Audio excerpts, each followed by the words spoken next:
stuck between a libertarian and a Republican? Welcome to Publitarian Podcast.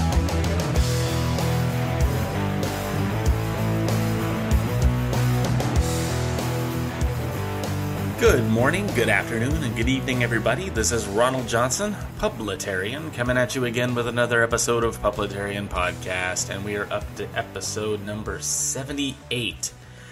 And the Publitarian drink of the day is going to be a Woodford Reserve Bourbon. Kids, don't drink alcohol. You have to be 21 and over. Please enjoy responsibly. Yada, yada, yada. The Publitarian beer fridge has just kicked on, and Mr. Announcer Guy, go ahead and tell us about the upcoming episode.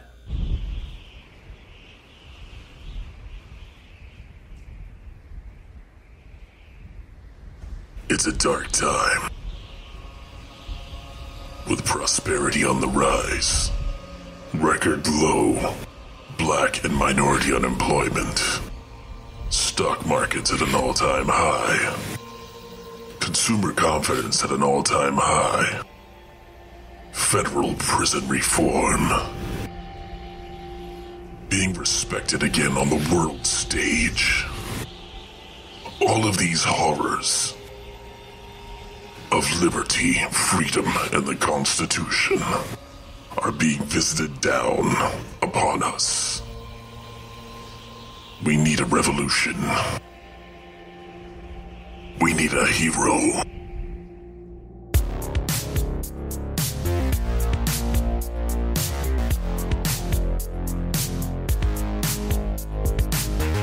We need a phoenix rising from the ashes, who has a unique blend of hip-hop talent and warlord qualifications to take back our city streets from the lawful, peaceful, abiding citizens of the United States.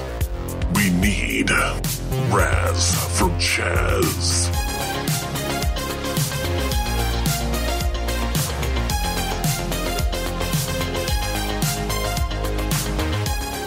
That's right. We need a revolution in this country. The couple hundred years of this American experiment of freedom, prosperity, individual liberty, and the rights granted to us by God, as spelled out in the Constitution, have got to go. We need something new. We need, like, a revolution. We need something that's never been tried before. We need some kind of, like, Marxism or socialism that's never been tried before. Like all that other stuff that's happened in the 20th century, the past 100 or so years, and 20, 30 million deaths worldwide, if not more. Don't worry, we're gonna get this right, okay? We just need... Real socialism and Marxism has never been tried, okay? It's never been tried, guys. We're gonna get it right this time. And if some of you are tuning in and you're going, what is this Raz from Chaz that you're talking about, Ronald? Why are you talking about Marxism and leftism and socialism?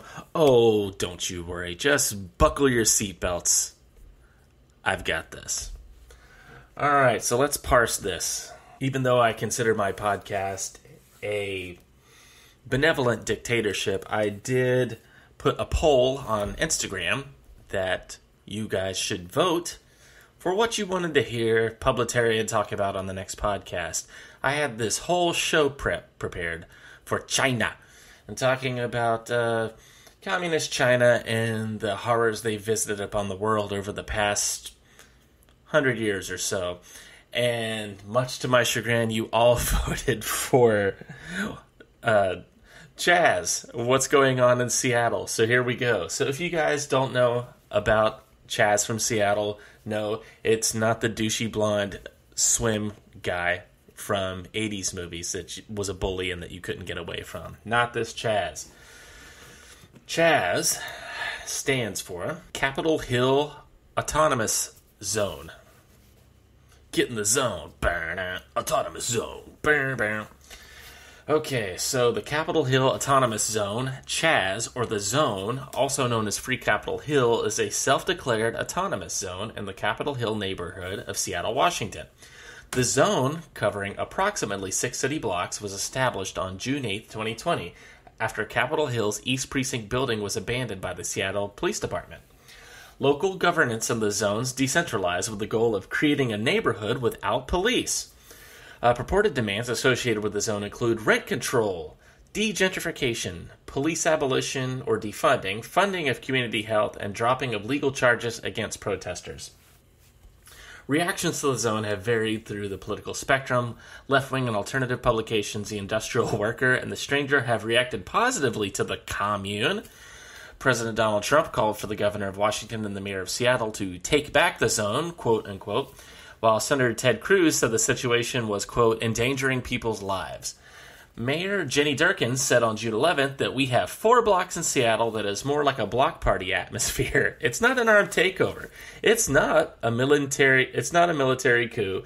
We will make sure that we will restore this, but we have block parties in this part of Seattle all the time. I'm sorry, I'm trying to read this with objectivity, but it's making me laugh. There is no threat right now to the public. On June 12th, Black Lives Matter protesters were reportedly negotiating with local officials to leave the zone. So, the picture I'm painting for you here, that's from Wikipedia, by the way. As I was getting ready to hastily prepare this show to put it on the air, the Capitol Hill Autonomous Zone, Chaz, was already starting to fall. Police was already starting to move back in and take it over. And the fact that the mayor is trying to fluff this off and call it a block party, I mean, I can't even satirically spin how ridiculous that is. Okay, so in this peaceful, loving block party emerged the hero that we all needed. Raz Simone, or as I've been calling him, Raz From Chaz. From Real Clear Politics, meet Raz Simone, the so-called, quote, terrorist warlord rapper who briefly ran Seattle's Capitol Hill Autonomous Zone. This is not a Babylon Bee article. Like, this...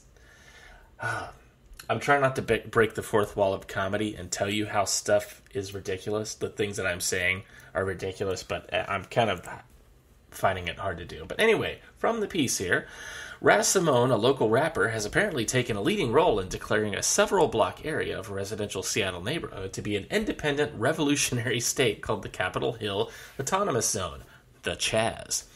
Simone and a few friends, armed with several guns and a megaphone, have declared themselves the new police. He came to national attention on Wednesday when a video of him assaulting someone over graffiti came to light online. We are the police, he says with his crew now. We are the leaders. And, of course, he did get the attention of President Trump. Donald Trump says domestic terrorists have taken over Seattle, run by radical left Democrats, of course. Law and order in all caps. So that's what's going on. There's just a fun block party going on right now. It's not an autonomous zone. It's not people protecting it with guns. It's just a fun little block party of graffiti going on in the Chaz. So Raz From Chaz is a peaceful warlord, and I think we should just let him have his. We should just let him have that little area of the city. And I've been saying this for a long time. Like, why aren't we annexing these places off instead of continuing this battle with these leftists that aren't going to listen to any facts, data, or logic? Why don't we just annex it off? Okay, you want to be autonomous? Enjoy. There is your autonomy. There's no more federal help coming your way. There you go. That's your zone. To the local business owners that did not want to be a part of this zone, sorry. Should have got out sooner. You are now a part of Chaz, and you will be ruled by Raz. Raz From Chaz is your new jazz. Now, the revolutionaries that do have this 6-block area of Seattle taken over have got a little bit of an uphill battle, and we'll go through it. One, there are too many pieces of video emerging showing that they're not peaceful people and that they are actively trying to suppress any good that's trying to happen in that area. One of the funnier things that happened, because they are so peaceful, there is this video that emerged, and if this was a video podcast, I'd show you, of one of their so-called enforcers coming around with a baseball bat, and somebody had allegedly stolen a beer from somebody else, and the enforcers came over with a baseball bat and either attempted or tried to take care of business because, law and order, that's so passe, and, F the police and ACAB and all that stuff. So the enforcers did what they had to do, and I'm assuming the person got beaten for taking that beer. It's a shame he didn't have his day in court. Just one person accused the other person of taking a beer, and then in come the enforcers. So, good luck on that front, Chaz. Good luck. You're gonna need it. Also, in more hilarity, that is not a Babylon Bee article. Homeless people reportedly ate all the food in the Capitol Hill Autonomous Zone. Situation dire.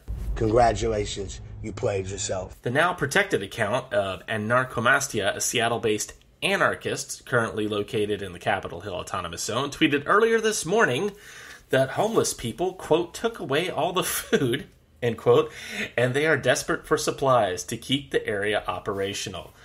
They said in their tweet, alert, the homeless people we invited took away all the food at the Capitol Hill Autonomous Zone. We need more food to keep the area operational. Please, if possible, bring...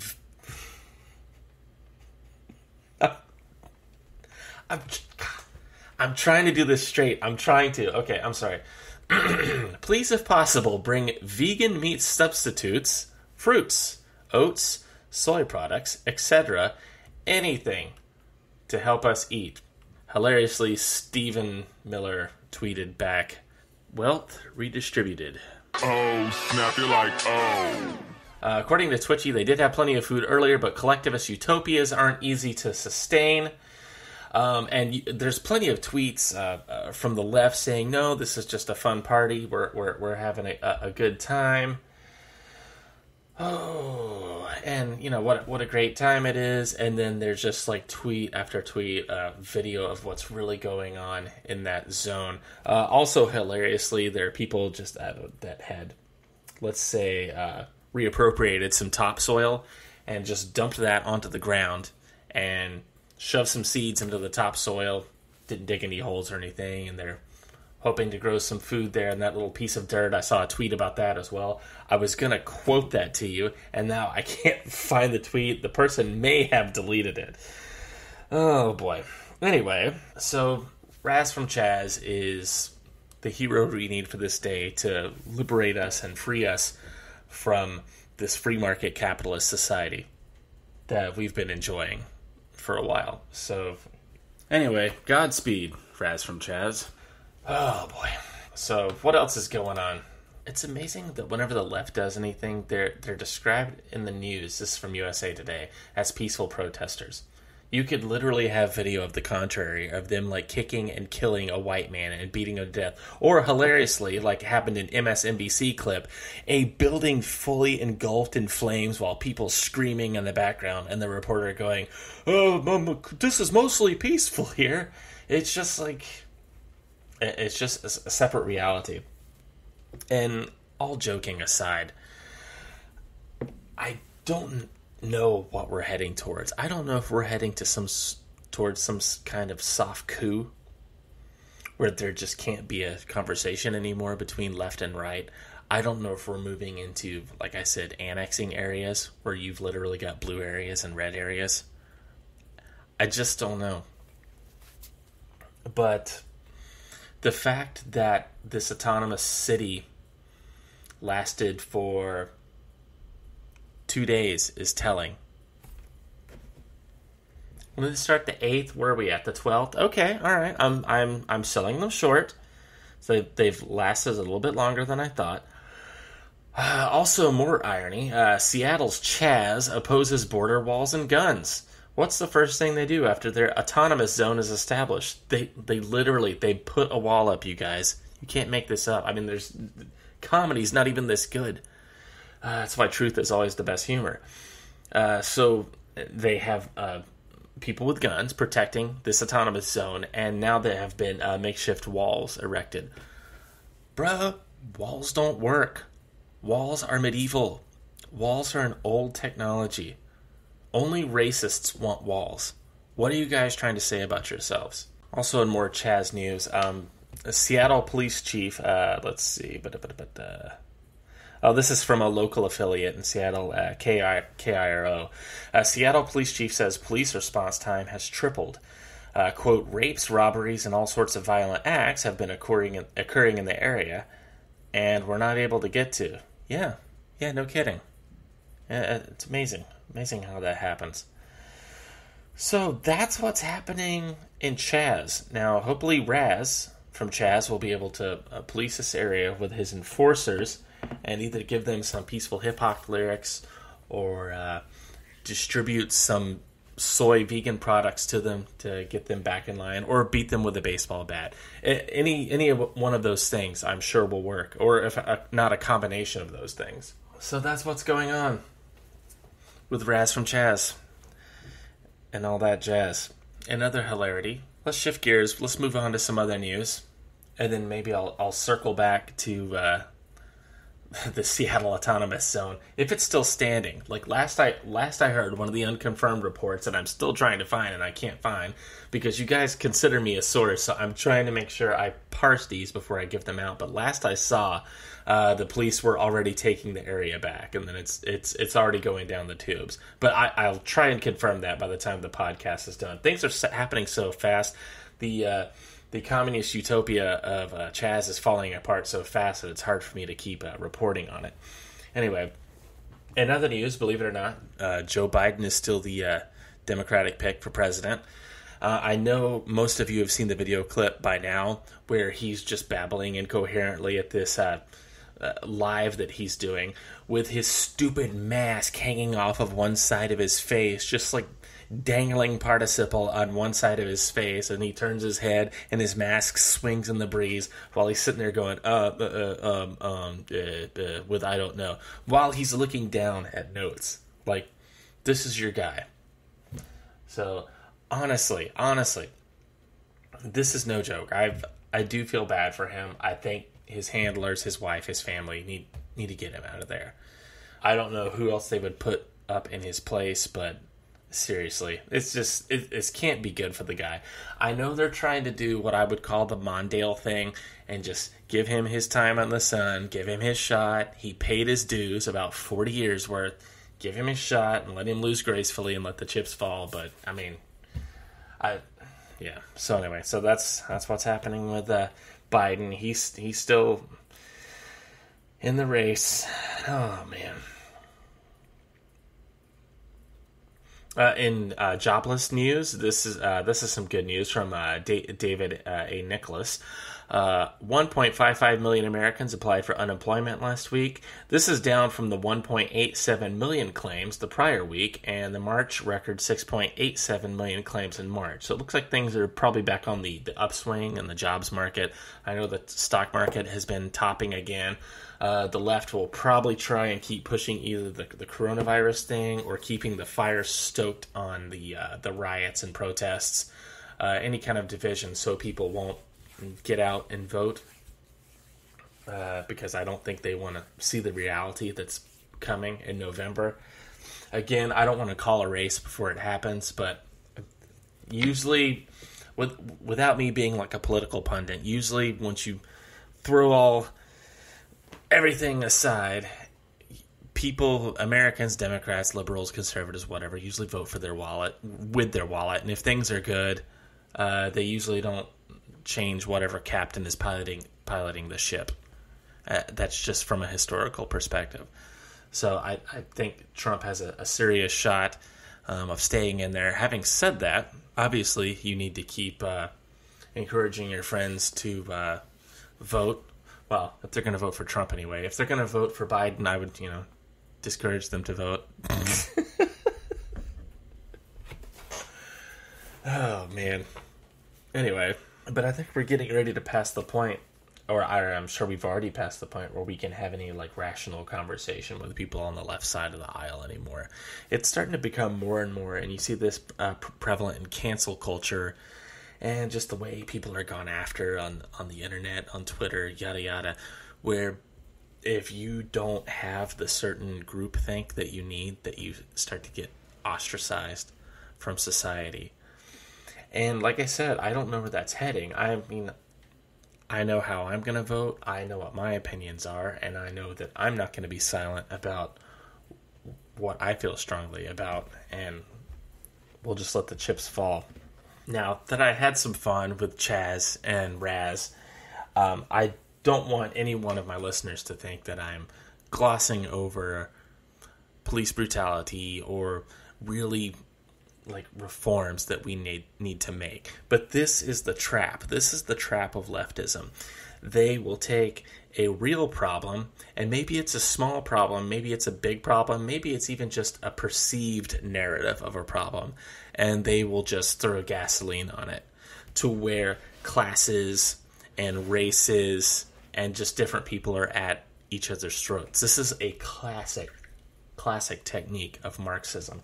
And if you trace back Black Lives Matter and all those organizations, one, all of the money that you white guilty teenage girls are giving to Black Lives Matter and your black squares and everything, all of that money is going to Act Blue. And Act Blue is a fundraising apparatus for Democrat politicians. And if you look at where the top tiers of where all that money goes, I kid you not, Bernie Sanders, Joe Biden, like all of your like lefty politicians, all this is a fundraiser for politicians.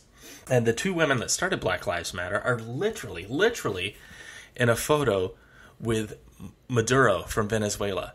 Like, it's always about leftism. It's always about Marxism. The evil subtlety of how leftism works. It's just, if you can't see it, you'll become blinded by it, and you'll start believing the talking points and gaslighting that they'll tell you. It always goes back to leftism and the destruction of Western society.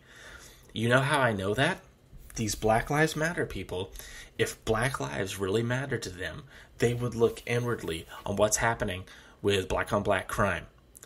And I don't really get into the abortion too much, stuff like that on my podcast, but what I would say is this: if Black lives really mattered to Black Lives Mattered, they wouldn't single out the literal 2 examples of an unarmed black man being shot by the police in 2019. Yes, tragic, shouldn't have happened, but I'm talking like big picture now. And that's one of the traps of leftism. They will not let you see the big picture. They will cherry pick circumstances and explode them to 1,000% magnification and shove them in your face. But having said all that, I do know there is a real issue with what's going on with the police in this country. I do know that bad apples ruin it for the whole bunch. But I will say this on the side of a lot of like my friends who are still like leftists or profess to be left. Think about all of your interactions you've ever had with the police. And I would guarantee that most of you would come up with a negative response. That's a problem. That's something that needs to be addressed. Do police go in and shoot people by accident, like the horrible tragedy of Breonna Taylor? Yes, that actually does happen. Now, if you take those millions and millions of interactions that happen and you single out the handful of bad things that happen and you focus only on the bad things, well, then, of course, you're going to be left with a bad taste in your mouth about the police. But having said that, I do think there is some like retraining, restructuring that needs to be done.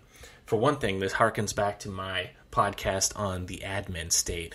If you didn't have these horrible administrators making these decisions at the top for these police officers to follow, that would be a big part of the problem taken care of. Also, if you would train these officers better, rather than looking at your statistics and your ratios, and, well, I need to have this many type of people here.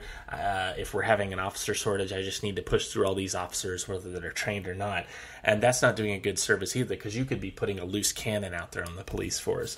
So I do think a few different things about what to deal with the police in the future.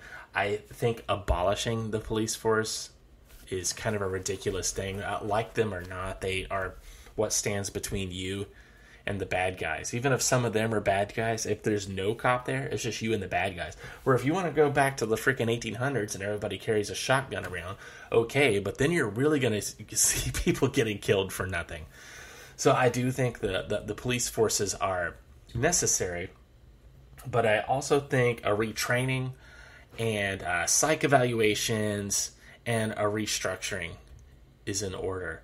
And because the issue is so charged, that's just going to fall on deaf ears, I'm afraid, because you've got one side of the aisle that just wants to do away with them altogether, and then you've got the other side of the aisle that thinks all the police are saints and there's no room for improvement. So where do we go from there? I'll tell you where we go. We go to Chaz, and we get our protection from Raz. Update as I am still finishing up this podcast. Chaz still has not fallen. This is from 3 hours ago. Dispatch from Chaz. Tweets call for guns, Gatorade, and cigarettes as cops struggle to figure out who's in charge. So it is still not fallen. One Chaz supporter, identified as Armani on Twitter, encouraged protesters to, quote, buy guns. Police have repeatedly said they have heard anecdotally reports of citizens and businesses being asked to pay a fee to operate within this area, while others have complained about armed guards asking to see identification for people to enter their homes, according to Assistant Chief of Police Deanna Nolet. Yeah, no, this doesn't sound like a problem at all. I'm sure this is going to fly. So, yeah. Here's to Chaz. And I think that will do it on this edition of Publitarian Podcast. If you want to reach out to me, you can. I am publitarian@gmail.com or thepublitarian@gmail.com. I am on Instagram. I'm on Minds. I am on Gab. I'm on Parler. I'm on all the social medias. Feel free to reach out to me. And I'll see you guys next time on Publitarian Podcast.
You've been listening to Publitarian Podcast. Copyright 2020.